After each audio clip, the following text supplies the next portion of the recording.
Jack Ma வந்து ஒரு மிகப்பெரிய கோடீஸ்வரன், மிகப்பெரிய பணக்காரர். Alibaba.com பத்தி எல்லாத்துக்குமே தெரியும். இவருடைய ஸ்டோரி எல்லாத்துக்குமே தெரியும். இவருடைய நெட் வொர்த் வந்து பார்த்தீங்கன்னா, கிட்டத்தட்ட 39,000 கோடி இந்திய ரூபாய் மதிப்புல. அந்த அளவுக்கு மிகப்பெரிய பணக்காரனாக இருக்கிறார் அப்படின்னா, கண்டிப்பாக இவர் வந்து பெரிய அறிவாளியா இருக்கணும். அவருக்கு நெறைய விஷயங்கள் தெரிஞ்சிருக்கணும் அப்படின்னு நீங்க நினைக்கலாம். இவர்கிட்ட வந்து பார்த்தீங்கன்னா, ஒரு தடவ இன்டர்வியூல வந்து ஒரு கேள்வி கேட்குறாங்க. பிட்காயின பத்தி நீங்க என்ன நினைக்கிறீங்க அப்படின்னு சொல்லிட்டு. அதுக்கு வந்து இவர் சொன்ன பதில் என்ன அப்படின்னா, எனக்கு பிட்காயின பத்தி உங்களுக்கு சொல்ற அளவுக்கு எனக்கு எதுவும் தெரியாது. அத பத்தி எனக்கு அதிகமா தெரியாது அப்படின்னு ஒரு பதில் சொன்னாரு.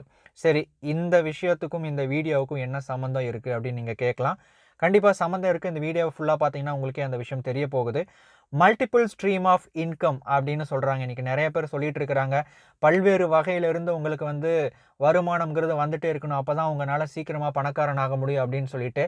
இதோட உண்மைகள் என்ன அப்படிங்கிறத இந்த வீடியோ மூலமா தெரிஞ்சுக்க போறீங்க. சரி, இப்ப கான்செப்ட்க்கு வருவோம். மல்டிபிள் ஸ்ட்ரீம் ஆஃப் இன்கம் அப்படின்னா உண்மையாவே என்ன அப்படிங்கிறத வந்து பார்க்கலாம். இதுக்கு வந்து பார்த்தீங்கன்னா 3 விதமான டெஃபினிஷன்ஸ் வந்து குடுக்குறாங்க. ஒண்ணு வந்து ஒரு சிலர் வந்து என்ன சொல்றாங்க அப்படின்னா, 7 விதமான சோர்சஸ்ல இருந்து வரக்கூடிய இன்கம் அப்படின்னு சொல்றாங்க. அதாவது இப்ப நான் வந்து ஃபோட்டோகிராஃபரா இருக்கிறேன். நான் வந்து ஒரு டிஜிட்டல் மார்க்கெட்டரா இருக்கிறேன்.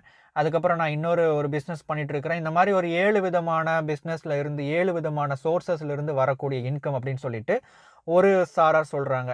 2வது விஷயம் வந்து என்னன்னு வந்து பார்த்தீங்கன்னா, இன்னொரு கூட்டம் வந்து என்ன சொல்றாங்க அப்படின்னா, நீங்க ஒரு ஜாப்க்கு போயிட்டு இருக்கிறீங்க. அத தாண்டி சைட்ல வந்து ஒரு எக்ஸ்ட்ராவா ஒரு பார்ட் டைம் ஜாப் மாரியோ, ஒரு பார்ட் டைம் சின்ன சின்ன ஒரு பிசினஸ் மாரியோ, இல்ல ஸ்டாக்ஸ்ல, பாண்ட்ஸ்ல, மியூச்சுவல் ஃபண்ட்ஸ்ல, இல்ல வேற ஏதாவது இன்வெஸ்ட்மென்ட் மூலமாக வரக்கூடிய இன்கம் அப்படின்னு சொல்லிட்டு, இந்த மல்டிபிள் ஸ்ட்ரீம் ஆஃப் இன்கம்ம இன்னொரு விதமா சொல்றாங்க.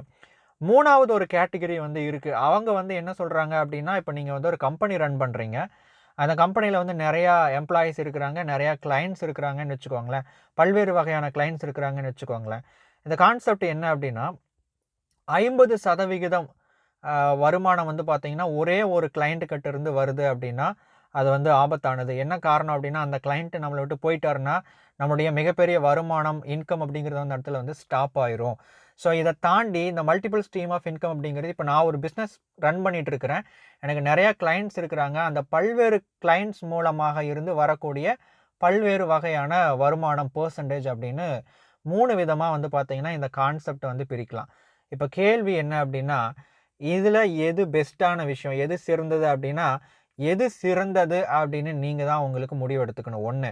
2வது வந்து பெரும்பாலான மக்கள் வந்து பார்த்தீங்கன்னா, அந்த மேல சொல்லப்பட்ட அந்த 2 விஷயங்கள தான் அதிகமாக வந்து பேசிக்கிட்டு இருக்கிறாங்க. ஆக்டிவ் இன்கம் அப்படிங்கிறாங்க, பேசிவ் இன்கம் அப்படிங்கிறாங்க. இந்த மாரி நெறைய விஷயங்கள் வந்து பேசிட்டே இருக்கிறாங்க. ஸோ இதுல எது வந்து பெஸ்ட் அப்படிங்கிறத வந்து நீங்க முதல்ல தெளிவா வந்து நீங்க புரிஞ்சுக்கணும். ஆண்ட்ரூ கார்னகி இவர பத்தி நீங்க நெறையா கேள்விப்பட்டிருக்கலாம். நெப்போலியன் ஹில் வந்து இவருடைய மென்டார்ஷிப் மூலமாக தான் திங்க் அண்ட் க்ரோ ரிச் அப்படிங்கிற புத்தகத்த உலக புகழ்பெற்ற புத்தகத்த வந்து எழுதினாரு. ஸோ இவரு வந்து என்ன சொல்றாரு அப்படின்னு வந்து பார்த்தீங்கன்னா, நீங்க வந்து ஒரு துறையில எக்ஸ்பர்ட்டாக மாறணும். இங்க கேள்வி என்ன அப்படின்னா, இன்னைக்கு நெறைய பேர் இந்த மத்த 2 விஷயத்த பத்தி சொல்லிட்டு இருக்காங்க பார்த்தீங்களா? அவங்க வந்து ஜென்ரலா சொல்றாங்களா? இல்ல உண்மையாவே அவங்க ஒரு துறையில எக்ஸ்பர்ட்டா இருக்கிறாங்களா? இதுதான் வந்து கேள்வி. நம்ம நெறைய விஷயங்கள் வந்து சொல்லலாம். நெறைய விஷயங்கள் வந்து பண்ணலாம். ஆனா, ஒரு துறையில நம்ம ஆழமா நிபுணத்துவம் பெற்றா மட்டும் தான், அந்த துறையில இருந்து அதிகமான செல்வத்தை, அதிகமான பணத்த வந்து வருமானத்த வந்து உருவாக்க முடியும்.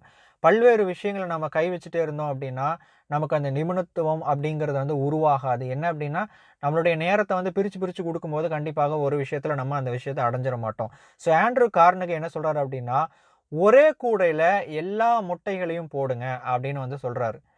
என்ன ரீசன் அப்டின்னா, அப்பதான் வந்து உங்கனால அந்த அளவுக்கு இது பண்ண முடியும். அந்த அளவுக்கு வருமானத்த ஈட்ட முடியும்.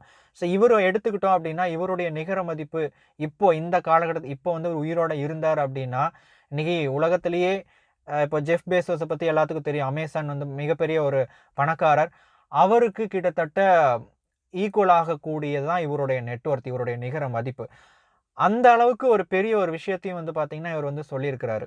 சரி, உண்மையாகவே வந்து இந்த மல்டிபிள் ஸ்ட்ரீம் ஆஃப் இன்கம்ம வந்து ஃபாலோ பண்ணலாமா? கூடாதா? அப்டின்னா, முதல்ல ஒரு விஷயத்த தெளிவா வந்து புரிஞ்சுக்கோங்க. உங்களுக்கு ஒரு சாலிடான ஒரு இன்கம் சோர்ஸ் கண்டிப்பாக இருக்கணும். ஒரு சாலிட் ஆஃப் இன்கம் சோர்ஸ் இருக்கணும். பணக்காரங்க எல்லாத்துக்குமே வந்து பார்த்தீங்கன்னா, மல்டிபிள் ஸ்ட்ரீம் ஆஃப் இன்கம் அப்டிங்கிறது இருக்கிறது உண்மைதான். அவங்களுக்கு பல்வேறு வகையில இருந்து வருமானம் வந்துகிட்டு இருக்கு. ரியல் எஸ்டேட்ல இருந்து வரும். வேற ஏதாவது இன்வெஸ்ட்மென்ட் மூலமாக வரும். பிட்காயின் மூலமாக கூட வரும், மற்ற விஷயங்கள் இருந்து கூட வரும். ஆனால் அவங்க என்ன பண்ணுவாங்கன்னா, ஃபஸ்ட்டு அந்த நிலையை அடையிறதுக்கு பல்வேறு விஷயங்களில் இன்வெஸ்ட்மெண்ட் பண்ணுறதுக்கு முன்னாடி ஒரு துறையில் நிபுணத்துவம் அடைஞ்சு அந்த சாலிடாக அந்த விஷயத்திலிருந்து அதிகமாக வருமானம் அடைஞ்சு அதிகமாக பணம் சம்பாரிச்சதுக்கு அப்புறம் தான் பெரிய அளவில் வேறு விஷயங்களை வந்து இன்வெஸ்ட் பண்ணுவாங்க. அதனால தான் அவங்களால மேலும் மேலும் பணத்தை பெருக்கிட்டே போக முடியுது. இதுதான் வந்து விஷயம். So multiple stream of income அப்படிங்கிற கான்செப்டை நீங்கள் யோசிக்கிறதுக்கு முன்னாடி சின்ன அளவில் பண்ணுறீங்க அப்படின்னா வந்து ஓகே. பெரிய அளவில் வந்து நிறைய இடத்துல கை வைக்கிறீங்க அப்படின்னா நீங்கள் வந்து யோசிக்க வேண்டிய ஒரு விஷயம். ஏன்னா எல்லாத்துலேயும் உங்களால் நிபுணத்துவம் அடைய முடியுமா அப்படிங்கிறது கேள்வி. அதை அடைஞ்சால் மட்டும்தான் அதிகமாக சம்பாதிக்க முடியும். இதுதான் வந்து நிதர்சனமான உண்மை. ஸோ இதை தாண்டி உங்களுக்கு ஒரு இன்ட்ரெஸ்டிங்கான ஒரு வீடியோ இருக்குது. இந்த வீடியோ நீங்கள் பார்க்கல அப்படின்னா நீங்கள் பார்க்கலாம். 20 ரூல்ஸ் ஆஃப் மணி, அதாவது 2 வீடியோ இருக்குது. இது வந்து ஒரு பழைய புத்தகத்தில் சொல்லப்பட்டிருக்கிற 20 தங்க விதிகள்.